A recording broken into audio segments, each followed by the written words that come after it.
いや、これからだ。総員突撃。人類存亡の命運は今この瞬間に決定する。エレンなくして人類がこの地上に生息できる将来など永遠に訪れない。エレンを奪い返し即帰還するぞ。心臓を捧げよう。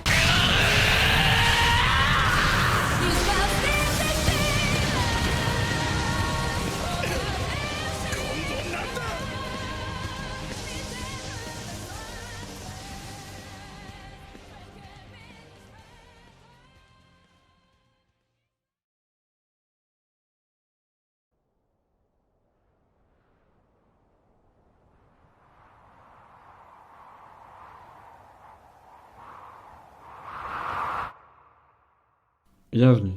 Cette vidéo est une adaptation d'un thread d'analyse Twitter que j'ai écrit. Un dialogue plein de sens, l'entretien inquisitoire d'Eren. Dans ce thread, je vais analyser ce dialogue qui est l'un des meilleurs que j'ai jamais vu. Je m'arrêterai bien sûr à spoiler jusqu'à la fin de l'épisode 5, qui est normalement sorti aujourd'hui. On va donc parler des scans 99 et 100 qui correspondent à l'épisode 5 de la saison 4. Si vous avez vu l'anime, il n'y a pas de souci, ça vous fera découvrir en même temps le passage original sans vous spoiler la suite. On commence. Scan 99, on commence sur l'équipe d'infiltration constituée de Annie, Reiner et Bertolt. C'est un flashback de quand ils sont infiltrés. Ils ont rencontré un homme qui leur a raconté des choses sur ses regrets, mais ils ne comprennent pas pourquoi. D'ailleurs, Bertolt le nomme le malheureux, ce qui est très important pour la suite du dialogue. C'est d'ailleurs l'homme à qui ils ont emprunté le récit pour donner une excuse de leur arrivée à Eren. On voit cela dans l'épisode 3 saison 4. Si vous voulez vérifier, Mappa a carrément réutilisé les scènes des Wits pour en donner plus de sens. Malgré le mal qu'il a commis, il est un malheureux. Victime de ses propres actes, il dit qu'il voulait qu'on lui rende sentence pour se soulager de sa culpabilité. À la page 4, cette bulle qui appartient au flashback est mise sur la page de Reiner qui regarde Eren. C'est un parallèle entre l'homme rencontré à l'époque et Reiner. Reiner dans le chapitre précédent est présenté comme perdu et rongé par les remords. Eren, lui de son côté, eut accès aux visions de tous les autres porteurs du titan assaillant. Il a une ouverture d'esprit sur le monde et les actes de l'homme énormes. Il a l'expérience de plusieurs vies. Il connaît surtout la propagande du peuple Mar. Eren l'appelle un vieil ami, un ami. Eren est assis et Reiner debout. La symbolique est super forte. Eren ne le prend pas de haut comme le fait un tribunal. Habituellement, l'accusé est plus bas que l'accusateur. Eren d'ailleurs lui dit de s'asseoir en face à lui. Page 7, le pied d'égalité. Reiner est choqué. Directement, Eren lui montre qu'il a connaissance de la situation, qu'il est en dessous d'un meuble résidentiel. Donc Reiner comprend qu'il n'est absolument pas fou d'être ici. Il installe le contrôle mental et une sérénité complète. En plus de cela, Reiner le connaît comme une personne impulsive, et y réfléchit. Ensuite, Eren va mine de rien lui montrer implicitement sa main. Donc sa possibilité de se transformer et de tuer tout le monde. Ça peut paraître anodin, mais Eren sait le mal-être de Reiner, donc il ne tentera rien. Nous sommes à la page 8 du scan 99, et Eren vient de détruire mentalement Reiner et toute tentative pour le nuire. Il est détruit tout comme il a détruit son grand-père épisode 4 de la saison 4. Mais pourquoi il est détruit ? Tout simplement parce qu'ils n'ont pas avancé et qu'ils n'ont pas pris de décision, et qu'ils se sont rongés des regrets. Eren fait payer les pots cassés. Et oui Reiner, on avait dit pas les mêmes. Reiner va donc s'asseoir sans même oser croiser le regard inquisiteur d'Eren. Et Eren joue sur sa faiblesse mentale. Reiner est paralysé par ses erreurs, mais il ne pense même pas qu'Eren aussi a ses erreurs. Eren a donc enfermé dans une bulle mentale où il a tort et Eren raison. Nous retournons donc à Willy Tybur qui lui aussi peine à se regarder dans le miroir, tout comme Reiner. Page 17, on revient au sujet qui nous intéresse, le découpage parle de lui-même. Page 18, Reiner lui demande « Eren, comment es-tu arrivé ici ?» C'est vraiment ça la première question qui te vient à l'esprit. Reiner pose alors la première question qui lui est venue à l'esprit, mais il n'avait pas envie d'entendre la réponse. « Qu'est-ce que tu es venu faire ici ?» La même chose que toi. Et Eren entame directement une remise en question, car indirectement fait allusion aux actes passés de Reiner. Effectivement, même le lecteur se la pose. Que fait Eren ici ? Ironiquement, il vient le sauver. En tout cas, le libérer de ses regrets. Page 19, il commence à lui faire comprendre que les obligations poussent à faire des choses que nous ne voulons pas faire. Et comme lui, Eren est obligé. Obligé de venir tout détruire sans même créer gare, pour tout ravager à coups de titan, tout comme le cuirassé et le colossal l'ont fait. Et pourquoi Eren vient tout détruire ? Parce qu'il est rancunier, et sa mère a été tuée par une attaque, alors lui aussi l'attaquera. On peut d'ailleurs remarquer que Reiner et Eren sont poussés par une volonté qui est liée à leur mère. Reiner est poussé par la volonté que sa mère a insufflée en lui d'obtenir le cuirassé, et Eren, lui, va de l'avant pour venger la mort de sa mère. Le parallèle entre l'attaque des murs traumatisante pour Eren et l'attaque de la cérémonie qui traumatise l'Empire Mar. Sauf que dans ce cas-là, Eren, lui, vient expliquer à Reiner qu'il connaît. En réalité, le message est surtout adressé au lecteur. Le cycle continue sans cesse et la haine se perpétue et contamine les nouvelles générations. Gabi sera choqué, tout comme l'a été Eren. Car si Gabi incarne un design qui ressemble à Eren, s'ils ont la même haine, ce n'est pas pour rien.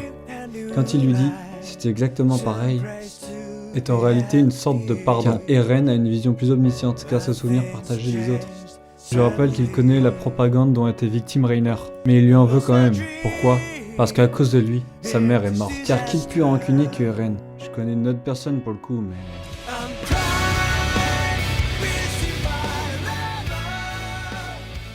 Le savoir est le plus grand des pouvoirs qui existent. Rappelez-vous au début, il lui fait comprendre qu'il connaît la situation. Eren le torture mentalement. Eren fait table rase entre eux.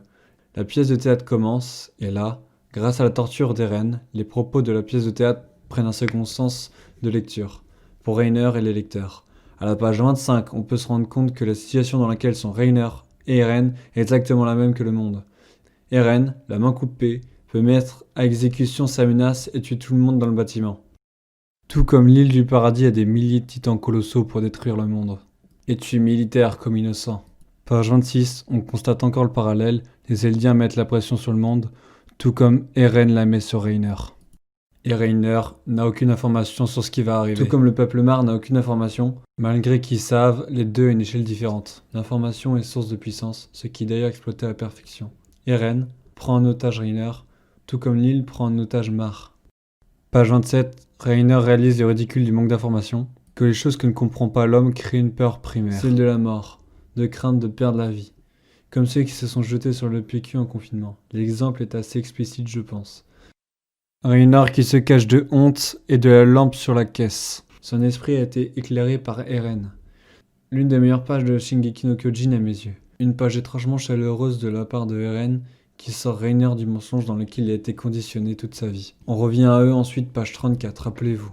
Falco et Eren quand il était petit. Il ne comprend pas la situation, mais la pièce de théâtre reprend et les coupe dans sa réflexion. Et comme le dit le narrateur de la pièce de théâtre, qui est une représentation du monde de Mar, les choses n'ont pas été ainsi. Le monde est manipulé, il en sera ainsi. Falco est l'espoir de vie de Reiner, on le verra plus tard d'ailleurs. Reiner ne se suicide pas car Falco, Gabi et les autres prétendants sont là. Il se voit en Falco comme un espoir de briser le cycle, comme dans le train de la nuit et l'épisode 2 de la saison 4. Les mensonges nous sont alors dévoilés en même temps que le monde, page 39. Pour ceux qui lisent mes threads, vous savez déjà que pour faire le bien et rendre le monde meilleur, il est nécessaire de se sacrifier.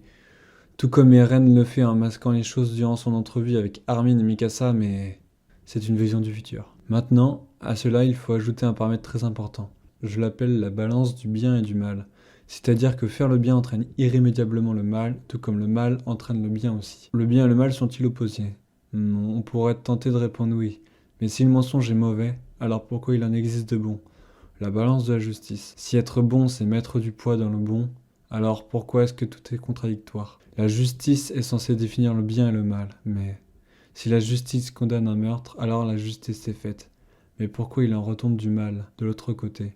Et oui, la famille de la victime sera triste. On ne peut pas faire le bien sans blesser. Le bien et le mal en réalité n'existent pas. Tout est question de point de vue. Bien, revenons à notre martyr et à notre héros de Mar. Ils ont manipulé le monde, le roi Eldien a trahi son peuple pour le bien du monde, tout ça pour finir comme un démon aux yeux du monde. Je vous l'ai dit, être un héros pour aider le monde, c'est se sacrifier. Eren, bonjour, ton destin on le connaît, tout comme celui de Kaneki Kan. Revenons à nos moutons. Savez-vous ce qu'est la collusion ? C'est une entente secrète au préjudice d'un tiers. C'est légèrement différent d'un complot. Utiliser des mots compliqués, ça rend intelligent. C'est faux, mais les comprendre, oui. Ce principe est la boîte de Pandore de Shingeki no Kyojin. Celle qu'il ne faut pas ouvrir pour ses intérêts. Revenons à notre pièce de théâtre. Le roi Eldien a mis en place un pacte de non-agression qui l'empêche de déclencher le grand terrassement. Il était même prêt à ne pas contre-attaquer en cas de représailles de Mar, pour expier ses fautes. Mais les descendants des générations à venir n'ont commis aucun crime. Voilà l'erreur. N'oubliez pas que parmi les moutons tant détestés par les hommes, qui veulent garder la boîte de Pandore fermée, certains sont noirs et se démarquent du troupeau. Le roi Eldien était stupide de ne pas penser à cela, que personne n'essayerait de bouger. Ainsi, le mouton noir qui vient tout chambouler et qui a su être lucide, c'est lui, Eren Yeager, Eren, le chasseur. 始祖ユミルの出現から今日に至るまでどれほどの命が巨人に奪われたことでしょう。しかし近年その平和思想は淘汰され、始祖の巨人はパラディ島に住むあるものに奪われました。その名はエレン・ヤーガー。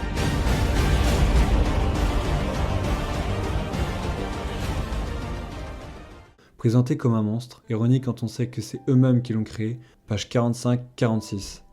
À ce moment, Falco comprend l'erreur, la collusion va alors se retourner contre le monde encore et encore. Et oui, car Eren lui aussi a utilisé ce principe, la collusion. Il a menti à Falco pour arriver à ses fins, et ça va encore engendrer de la haine. Eren est défini de belliqueux adversaire, belliqueux qui aime la guerre, qui la recherche et qui cherche le conflit. Est-ce le cas? Eren indirectement, car il cherche une liberté. L'expression « l'herbe est toujours plus verte chez le voisin » prend tout son sens. Eren pense que la liberté est chez Mar, tandis que les Mar pensent que leur salut, par rapport au monde, est sur l'île Eldienne, pleine de ressources. L'homme est belliqueux par ses désirs, vouloir être le meilleur implique de devoir se confronter à d'autres. Et vivre, c'est faire face à l'adversité de la vie. Et avancer, c'est y faire face. Alors il faut continuer à avancer. Eren justifie surtout ses actes par la liberté. Parlons de manipulation, l'art de tromper sans mentir, de diriger sans ordonner. C'est montrer une lumière à atteindre alors que la lumière que poursuit la personne manipulée est seulement le reflet de la lumière émise par le manipulateur. Après la personne mise en marche, il suffit de lui montrer ce qu'il risque en cas d'échec. Et alors, vous avez réussi, vous avez passé votre baptême de manipulateur. Reiner le fait d'ailleurs quand il a raté la mission en provoquant la mort de Marcel. Il manipule Annie pour pas que la mission soit annulée. Page 9, scan 100. Le narrateur dit ne pas mériter d'être traité en héros. N'oubliez pas, les héros sont sacrifiés pour le monde. Il va le devenir juste après son discours. Et oui, il ne sera plus un menteur et son développement sera clos. L'homme qui a tenté de sauver le peuple marre du monstre. Page 17. Falco découvre le principe de collusion et de manipulation. Le mensonge se dévoile. Eren, ironiquement, était le personnage le plus vrai. Il nous y pas stratagème, jusqu'à maintenant. Mais il finit par en user pour mettre un terme aux choses par lui-même, tout comme les autres personnes qui l'ont précédé et qui ont échoué. Eren, rappelez-vous la manipulation comment je l'ai expliqué. Vous l'appliquez aux pages 19 et 20, et ça colle étrangement, non? Page 22, le Bankai est activé. Eren, après avoir sous-entendu, pour pousser Reiner à la réflexion, nous le dit sans détour. Seulement, de mon point de vue, les agresseurs, c'est vous. Le point de vue, rappelez-vous, la balance du bien et du mal. Page 24, pour sauver le monde, tous les moyens sont bons, hein? On pourrait transcrire un dialogue dans l'autre sens. Il revient tout détruire, et peu importe le sacrifice pour sauver ses proches, le point de vue définit le bien du mal. Page 26. Toi et moi, Reiner, nous sommes semblables. SNK propose la page la plus pacifique au monde. La compréhension de l'autre est le plus important pour établir une paix. Malheureusement, c'est pas le but final. Ainsi, page 26 et 27, Eren continue d'expliquer tous mes propos depuis le début de l'analyse. Rappelez-vous, j'ai nuancé collusion et complot. Page 28, comme SNK est bien construit, on retourne au tout début du thread. Le vieil homme voulait son pardon, alors Reiner l'obtient lui aussi. Il pleure d'avoir été compris par celui qui le haït, ce qui entraînera la déprime et l'envie de mourir de Reiner, tout comme l'homme pendu plus tôt. Une fois avoir été compris, il cherche la mort. Page 31. Prosterné devant Eren, inquisiteur, il demande la mort. Page 35. Le parallèle ultime continue. J'aime ce monde, j'aime mon entourage, malgré les différences. Anéantissons l'ennemi, le démon, cela s'applique dans les deux sens. Ainsi la tragédie continue, encore et encore. Comme je l'ai dit plus tôt, vivre c'est avancer en se confrontant aux autres, et Eren, lui, veut avancer. Quoi de plus normal, il veut vivre, libre. Alors, la fatalité de la guerre est inévitable, et des innocents mourront. Page 39, la poignée de main qui conclut, qui signifie « Nous nous comprenons maintenant, mais tous les deux nous devons d'écraser l'autre ». Ainsi, la guerre est déclarée d'un commun accord, contrairement à l'attaque surprise du mur. La suite, vous la connaissez. 今ここに宣言します。パラディ島敵勢力へ宣戦布告を。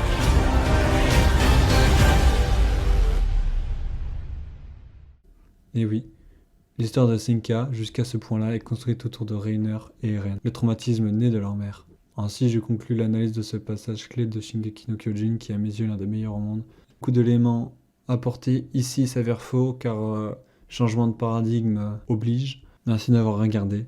On se retrouve peut-être pour un prochain thread que j'adapterai aussi en vidéo. Peut-être l'attaque des titans, peut-être Tokyo Ghoul ou peut-être Bleach. À voir. N'hésitez pas à me suivre sur mon compte Twitter @JonathanKokusen, je l'écris.